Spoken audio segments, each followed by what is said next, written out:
Hi guys, and welcome to my channel. I've never done a sit-down video, so I figured this morning I woke up and I'm like, okay, I'm gonna do it. I've been thinking about it for the past couple of weeks, so I figured it's now or never. So I have some exciting news. For anybody who knows me, for the past year and a half or maybe more, I've been applying for flight attendant positions with different airlines and things. I never got any response up until this December. So the reason I actually went to Toronto to visit my best friend those couple of days, well, that was just a bonus. But I had the week before gotten an email from one of the airlines that I had applied with, and they invited me to an interview, a group interview.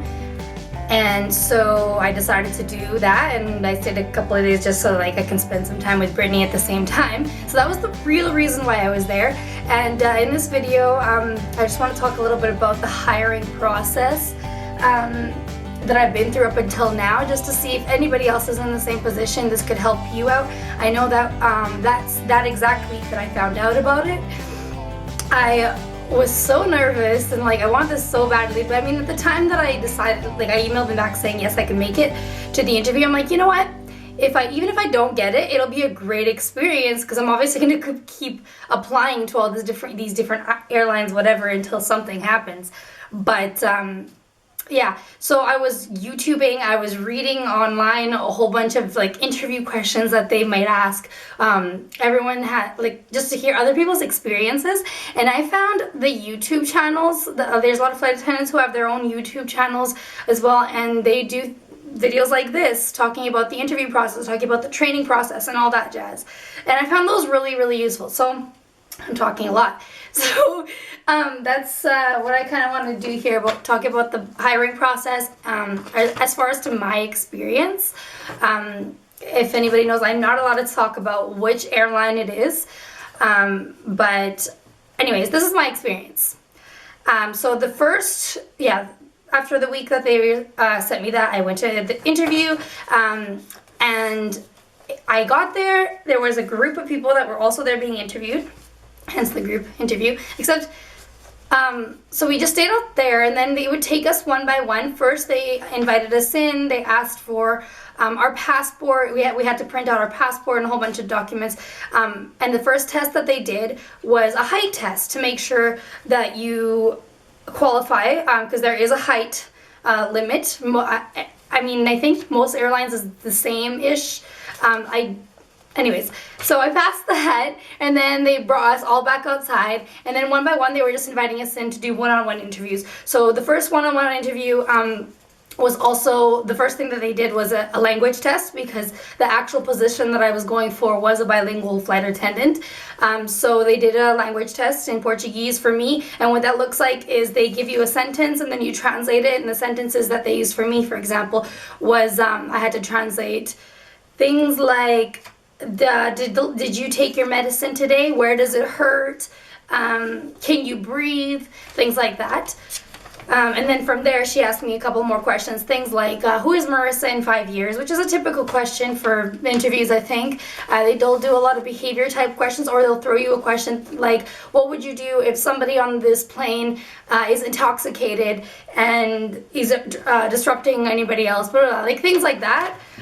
So do make sure that you do your information. I mean, for any interview, I think basic is to go look at their website, get yourself familiar with it, get yourself educated about the actual airline or company that you're going to be working for, what their goals are or whatever, their mission statement, all that stuff. Because then it looks like, you did that, you care about what you're doing there, right? You come prepared. So I did find that was really helpful. And then they they sent you back outside to where everybody else is. And it's very key, from what I read as well prior, is the whole time you're there, they're watching your every move. For flight attendant, you kind of need to be a social butterfly, or not a social butterfly per se. You don't have to be an extrovert to be a flight attendant, but do talk to other people. I mean, you're there for a customer service position where you need to be able to talk to people and conversate. So those other people, and keep in mind, those other people that are there for the interview are also going through the exact same thing you are. So if you're nervous, they're nervous. So just use that and, you know, bond, because you never know, you might end up working with these people too, right? So yeah, we went back outside, and yes, I did conversate with the people out there. I kind of wish I had gotten a couple of the girls' numbers, because we had some really great conversations, and you never know, like, but anyways, maybe I'll see them in training. And then one by one, they sent us back in to do a second one-on-one with somebody, and this was my experience. So like, I don't know, everybody had a different questions, maybe, I don't know. Anyway, so second interview, there was a lot more questions, a lot more behavioral type questions. So I do recommend you go and search up behavior type questions online. And at the very end of that, I felt really positive about it. Anyways, the very next day they sent me an email. So after that, I went home. Then the very next day they sent me an email, and basically they asked me to sign into this web page and give your references for where you've worked and things like that. They did a criminal background check on me. And then another week later, they finally responded saying that I successfully made it into the pool of candidates for the next training session. And they said the training session could be next month, or it could be 6 months down the road. So the hiring process is very long. And so the interview was December 7th. And so the New Year passes, Christmas passes, I still hadn't heard anything from them. And then January 17th, that's how long it took, they finally sent me an email asking when it was a good time to talk. They would like to speak with me. And so I responded, and that same day they called me. They told me all the next steps to do. So they gave me a verbal confirmation, basically inviting me over to training, which isn't 2 months down the road.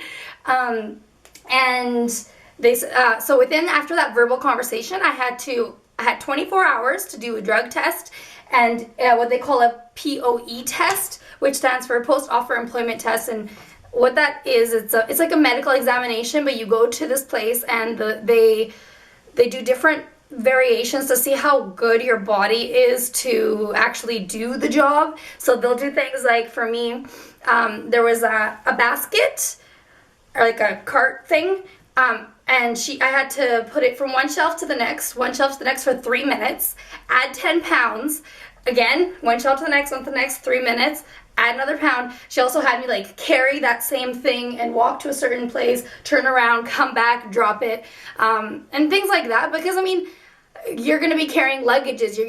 So these things, they have to make sure that our body's okay to do these kind of things. So yeah, I had 24 hours to do that.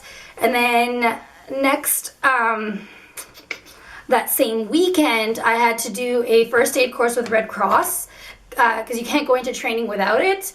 And yeah, so far those are the steps that I've had to take up until now. I'm going to training. So the training will be 5 weeks, and 5 weeks, they're flying me out to training. I get my own hotel room, and they shuttle to and from campus. Now, training, this doesn't mean I'm guaranteed the job, but again, the experience, I'm pretty positive I can do this, but you know, whatever is meant to happen will.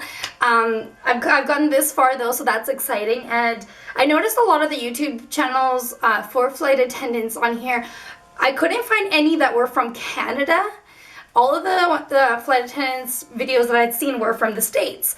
And so and their process is a little bit different. I've noticed a lot of theirs, they have roommates, which actually kind of would have been really nice, because when you have a roommate, you can study with them. Not that you can't if you have your own room, but still, you get to have those bonds. But yeah, so the difference is, again, my experience is different. Every airline is different. And I'm sure with time things change as well. But I hope that this is useful. I hope this is helpful. Eventually, yeah, so that's exciting. Another exciting news is my mom's coming to Montreal to visit me tonight. She's staying for a week with her husband, And so that'll be fun. I'm hoping to get some vlogging time there because I know I've been slacking hardcore. But I think that's it for this video. This is already, I've been talking for a long time. I think this is enough.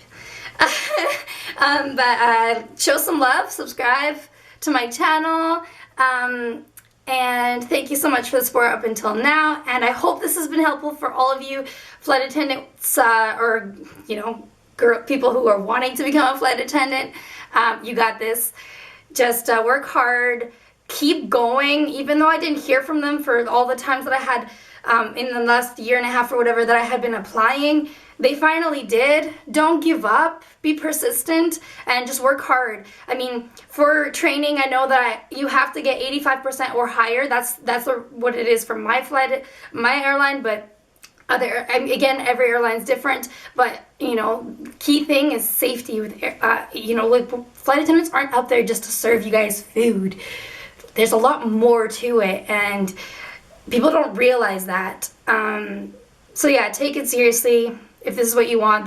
I think the training process just really differentiates the people who are just wanting the lifestyle, and the people who actually care about the job, who actually want to do this job. So you got this, all right?